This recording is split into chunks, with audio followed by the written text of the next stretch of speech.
안녕하세요, 멘토입니다. 오늘 영상은 아이패드 미니 7세대 모델 하고요. 아이패드 7세대 모델이죠. 7세대 모델하고 아이패드 미니 2019 버전, 국내에서는 아이패드 미니 5라고 알리는 두 모델에 대해서 비교 리뷰 영상을 제공할 예정이고요. 지금 먼저 디자인 먼저 살펴보게 되면 아이패드 7세대 모델 같은 경우는 지난 9월에 애플 아이폰 언팩 행사에서 아이폰 먼저 공개를 했던 모델에 해당합니다. 아이패드 7세대 모델이고요. 기존 모델보다 0.5인치 정도 디스플레이가 더 커졌죠. 그렇기 때문에 디스플레이가 10.5인치까지 더 커진 모델에 해당하고요. 그리고 아이패드 미니 5 모델 같은 경우는 국내에서도 굉장히 휴대용 태블릿으로 굉장히 인기를 많이 모으고 있는 제품에 해당합니다. 두 제품에 대해서 기본적인 디자인, 성능, 그리고 어떤 분들에게 좋을지에 대해서도 빠르게 한번 영상 리뷰를 통해서 전달을 한번 해볼게요. 먼저 두 제품에 대해서 디자인을 먼저 살펴보게 되면 아이패드 미니 같은 경우는 제가 개봉기로도 전달을 해드렸는데, 이 제품 같은 경우는 7.9인치의 디스플레이를 탑재하고 있습니다. 그리고 화면 비도 4:3으로 가지고 있고요. 반면에 아이패드 7세대 모델 같은 경우는 조금 더 화면이 더 커졌어요. 화면이 커지면서 10.2인치 디스플레이를 탑재하고 있고요. 그리고 화면 비도 동일하게 4:3 동일하게 가지고 있죠. 다만 해상도는 좀 달라요. 아이패드 7세대 같은 경우가 1620에 2160 이 정도의 해상도를 가지고 있다고 하면은 아이패드 미니 같은 경우는 적은 디스플레이에서 1536에 2048 정도의 해상도를 가지고 있어요. 두 제품은 사실 이렇게 보면 해상도가 거의 비슷해 보인다고 하지만은 집적도 같은 경우는 아이패드 미니가 더 높아요. 실제적으로 324 ppi를 가지고 있고요. 아이패드 7세대 같은 경우는 264 ppi를 가지고 있기 때문에 같은 화면에서 면적에서 그림이나 이미지 파일을 본다라고 하면 아이패드 미니 쪽이 약간 좀 가독성이나 선명성이 더 높다라고 보면 될 것 같고요.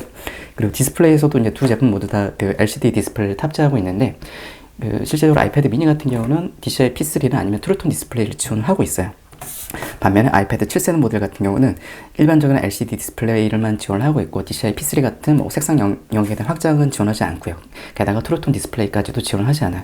트루톤 디스플레이 같은 경우는 외부에서 이제 빛을 감지를 해가지고 이 색온도를 자유롭게 이제 자동으로 변경해줄 수 있는 기능이 해당하는데, 아이폰이나 태블릿 쪽에서 많이 탑재하고 있는데 이 모델 같은 경우는 현재 지원하지 않고 있고요. 태블릿의 이제 성능을 한번 살펴보게 되면, 성능 중에 가장 좀 핵심적인 기능 중에 하나가 바로 이제 칩셋, 어떤 칩셋이 적용되어 있냐에 따라서 구분을 하기도 하는데요. 아이패드 미니 같은 경우는 제가 굉장히 좀 사용을 해보면서 굉장히 좋다라고 느꼈던 이유 중에 하나가, 이 제품 같은 경우는 작년 아이폰 XS 모델에 탑재되었던 애플의 A11 바이오닉 프로세서가 탑재가 되어 있어요. 반면에 아이패드 7세대 모델 같은 경우는 지금 아이폰 7, 그러니까 2016년에 출시했던 모델이죠. 그 모델에 적용되었던 애플의 A10 퓨전 칩셋이 탑재되어 있기 때문에 굉장히 이 두 제품만 나란히 비교한다라고 하면은 이 제품 아이패드 미니가 월등히 높은 퍼포먼스를 가지고 있다라고 보시면 될 것 같고요. 실제적으로 아이패드 미니에는 7나노 공정으로 이제 양산되는 칩셋이 적용되어 있고, 아이패드 7세대 모델 같은 경우는 16나노 이기 때문에 굉장히 퍼포먼스 차이가 클 수밖에 없다라고 보시면 될 것 같고요. 저장 메모리도 살펴보게 되면은 지금 아이패드 7세대 모델 같은 경우는 국내에서 32기가와 128기가 두 가지 모델로 출시가 됐습니다. 램은 3GB 램을 탑재하고 있고요. 반면에 아이패드 미니 같은 경우는 지금 아이패드 7세대하고 전혀 겹치지가 않아요. 64기가 기본 메모리에 해당하고 있고, 그 상위 모델이 256기가에 해당합니다. 그렇기 때문에 저장 공간에 대한 확장성조차도 약간 좀 트림적으로 상위 버전에 해당하는 미니 버전에 더 높은 성능을 보이고 있다라고 보시면 될 것 같고요. 그리고 이 두 제품 모두 전면하고 후면에 카메라가 탑재되어 있습니다. 아이패드 미니 같은 경우는 전면 카메라가 굉장히 많이 업그레이드 되어서 700만 화소를 지원하고 후면에는 800만 화소를 지원을 해요. 반면에 아이패드 7세대 모델 같은 경우는 전면 카메라 같은 경우는 120만 화소, 사실은 굉장히 좀 낮은 화소에 해당하고요. 언제적 화소인지 모르겠지만 그 정도를 지원하고 있고, 아이패드 7세대 후면 같은 경우는 아이패드 미니와 동일한 800만 화소를 지원을 하고 있습니다. 다만 이제 이 두 제품 모두 다 별도의 이제 광학식 손떨림 보정 기능이 지원하지 않고 있기 때문에 카메라 튀어나와 있지 않은 모습을 보이고 있고요. 이 두 제품 모두 이제 사운드를 보시게 되면은 아이패드 7세대 같은 경우는 기본적으로 블루투스 4.2 버전을 지원하고 있고요. 그리고 제품 자체는 스테레오 스피커를 지원합니다. 다만 스테레오 스피커가 하단 쪽에만 스피커 출력이 되어 있기 때문에 이 부분은 약간 좀 아쉬울 수 있을 것 같아요. 그리고 충전 포트까지 같이 살펴보게 되면은 라이트닝 포트를 그대로 사용하고 있다라고 보시면 될 것 같고요. 아이패드 미니 5 모델도 마찬가지로 스테레오를 지원하는데, 이 제품도 마찬가지로 이 하단에만 두 개의 듀얼 스피커 아웃만 탑재가 되어 있어요. 그렇기 때문에 공간감적인 사운드를 원하시는 분들에게는 약간 다소 좀 아쉬운 성능에 해당할 수 있죠. 그리고 포트 역시 라이트닝 포트를 지원하고 있고요. 충전까지 성능까지도 확인을 한번 해보면은 아이패드 미니 같은 경우는 배터리가 한 5124mAh를 탑재하고 있고요. 그리고 라이트닝 포트를 통해 가지고 USB PD 기능을 지원합니다. 그렇기 때문에 최대 18W 고속 충전을 지원하기 때문에 충전을 위해서는 시간이 굉장히 좀 짧다 좀 짧게 가져갈 수 있는 장점이 있는 반면에 아이패드 7세대 같은 경우는 10.2인치 굉장히 큰 폼팩터를 가지고 있죠. 배터리도 굉장히 크게 들어가 있는데 배터리 같은 경우는 지금 8827mAh가 적용이 되어 있기 때문에 아이패드 미니 모델에 비해서는 뭐 한 3000mAh 이상 더 높은 배터리가 적용이 되어 있어요. 반면에 라이트닝 포트로 동일하게 되어 있는데 이 모델 같은 경우는 USB PD 기능 차징을 따로 지원하지 않아요. 그렇기 때문에 뭐 고속 충전 모드는 지원하지 않고요. 이 제품 자체도 기본 구성품이 10W, 5V 2A짜리 충전기만 지원하고 있는데 이 정도 성능만 지원한다라고 보시면 될 것 같아요. 그리고 이 두 제품 모두 뭐 페이스 아이디는 지원하지 않고요. 반면에 이 하단에 있는 물리적인 홈 버튼을 통해 가지고 지문 인식 기능을 지원하고 있고요. 그리고 이 두 모델의 이제 가장 큰 장점에 해당하는 게 바로 뭐 아이패드 OS가 모두 다 지원하기 때문에 실질적으로 뭐 사용하는 환경은 동일하다고 보시면 돼요. 이렇게 두 개의 뭐 공간 물리적인 인터넷을 띄워가지고도 활용할 수 있고요.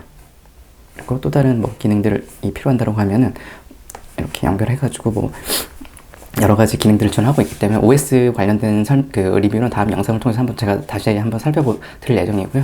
저는 이제 기기적인 차이만 살펴보게 되면은 사실은 이 이제 굉장히 좀 비슷하면서도 굉장히 다른 차이를 보이고 있죠. 실질적으로 아이패드 미니 같은 경우는 굉장히 좀 고성능의 휴대성을 가진 그 용도를 가지고 있다고 한다고 하면은 아이패드 7세대 이번 모델 같은 경우는 굉장히 좀 기본적인 성능을 가지면서 가격을 좀 낮춘 모델에 해당합니다. 그렇기 때문에 사실 저도 아이패드 7세대 모델을 구입하게 된 이유 중에 하나가 사실은 뭐 이 제품 가지고 다양한 뭐 업무를 거나 이런 용도가 아니고요. 단순하게 저희 조카, 그러니까 이제 영상 시청을 많이 하는데 강의도 시청하게 되어 있는데 이 영상 시청용으로만 구입을 한 목적이 굉장히 커요.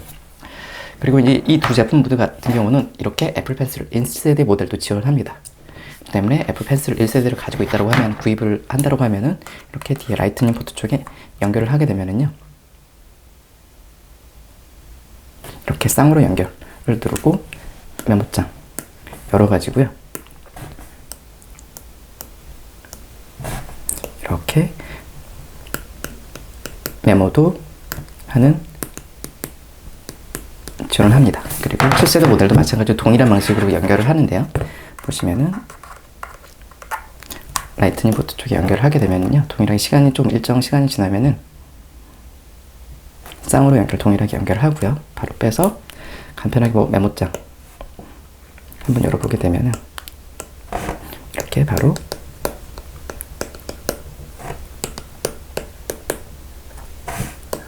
이렇게 메모도 쉽게 할 수 있습니다. 다만 이제 그 디스플레이 느낌이 약간 좀 달라요. 실제 아이패드 미니 같은 경우는 굉장히 이렇게 메모를 하는 과정에서도 굉장히 좀 통통 튀는 그런 느낌이 없다라고 하면은 아이패드 7세대 같은 경우는 이 디스플레이 메모를 하는 과정에서 약간 좀 통통 튀는 그런 느낌들은 있어요. 그렇기 때문에 뭐 실제적으로 필기를 했을 때는 그 반응 속도에 대해서는 큰 차이를 보여주지 않고 있지만은 이 통통 튀는 이 느낌에 대한 약간 좀 저가라는 이미지는 약간 좀 있을 수 있을 것 같아요.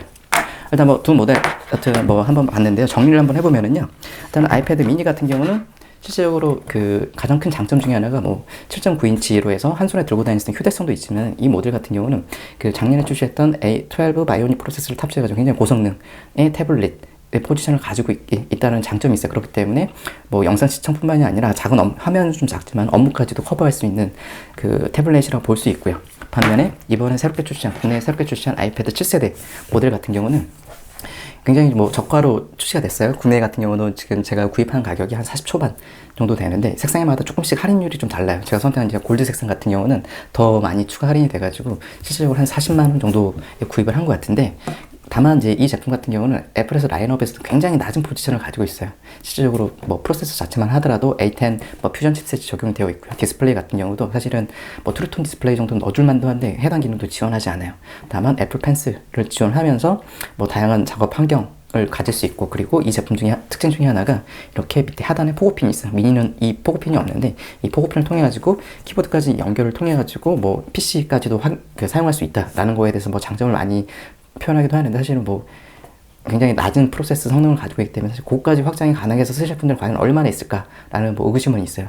다만 뭐 영상 시청용으로 멀티미디어 콘텐츠 소비 용도로 가볍게 사용할 제품을 찾는 분들이라고 하면 아이패드 7세대 모델도 충분히 뭐 경쟁력이 있지 않을까 싶네요. 이상 두 가지 제품 모델 비교 리뷰 마치고요. 다음에 더 좋은 리뷰로 만나볼 수 있을 것 같고 혹시 뭐 두 제품에 대해서 궁금하신 부분들 있으면 댓글로 남겨주시면 최대한 제가 아는 범위 내에서 답변을 드리도록 하겠습니다. 이상 뭐 두 제품을 고민하셨던 분들에게 충분히 좋은 도움이 되는 영상이 좀 되었길 바라고요. 도움이 되었다고 하면 구독 버튼도 부탁드리겠습니다.